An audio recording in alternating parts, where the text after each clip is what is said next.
Ya mwezi wa 11 mwaka 2025, Mahakama Kuu ya Dar es Salaam, Mahakama Kuu ya Tanzania katika kanda ndogo ya Dar es Salaam ilikuwa imekuja kusikiliza kesi ya uhaini dhidi ya mwenyekiti wa Chama cha Demokrasia na Maendeleo ndugu Tundu Antipas Mughwai Lissu, ambaye liko chini ya jopo la majaji watatu, Jaji Ndunguru, Karema na Kiwonde. Sasa itajua kwamba leo upande wa mashtaka ungeweza kuendelea na kesi yake, kuleta mashahidi wake ambao wanataka kusema mji wetu wa Dar es Salaam uko salama, watu wote wameweza kusafiri, mabasi yanafanya kazi. Lakini upande wa mashtaka kwa wamesema kwamba unaomba kwamba kwa sababu za kiusalama haujaweza kumleta mwenyekiti wa Chama cha Demokrasia na Maendeleo mahakamani, kwa hiyo akwepo mahakamani. Na baada ya hapo upande wa mashtaka ukaomba kwamba ukaeleza mahakama kwamba wenyewe leo utakiwa uendelee na kesi yake dhidi ya mwenyekiti na utakiwa ulete mashahidi wake ambao wanatokea Songea, si wengine wanatokea Iringa, watakiwa na Mbeya waweze kuja kutoa ushahidi dhidi yake. Sasa wakasema kutokana na sababu za kiusalama au mashahidi hawakuweza kuletwa, kuweza kutoka kusafiri kuja Dar es Salaam kwenye kesi.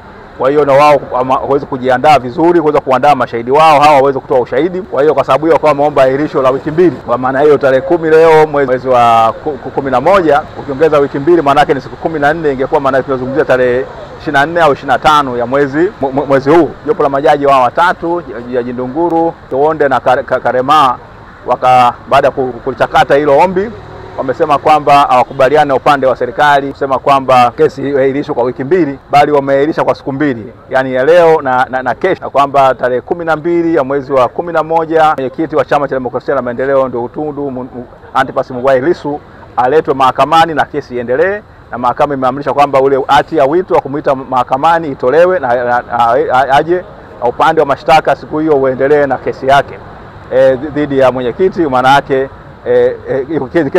kesi ya msingi sana. Sasa sisi tumeweza kuyaona hayo. Sasa bahati mbaya kwa sababu mwenyekiti anajiwakilisha mwenyewe hakuweza kuzungumza, lakini tumeona kwamba mahakama imeweza kutoa angalau muda kidogo ambao unaonekana ni mzuri, na kwamba siku hiyo tarehe 12 mwezi wa 11 2025 basi kesi hii itaendelewa kwa majaliwa ya Mwenyezi Mungu, na tunatumai kwamba umma utapenda kujua nini kinaendelea. Uhaini ambao unasemwa dhidi ya mwenyekiti kama utaweza kuwekwa wazi, na kama sio uhaini basi tuweza kujulikana mahakama itatoa uamuzi gani. Kwa hiyo tunashukuru kwamba mahakama imeweza kuona kwamba ile njia ahirisho, ombi la ahirisho la wiki mbili kwa kweli ilikuwa alimtendee haki mshtakiwa ambaye hakuwa mahakamani.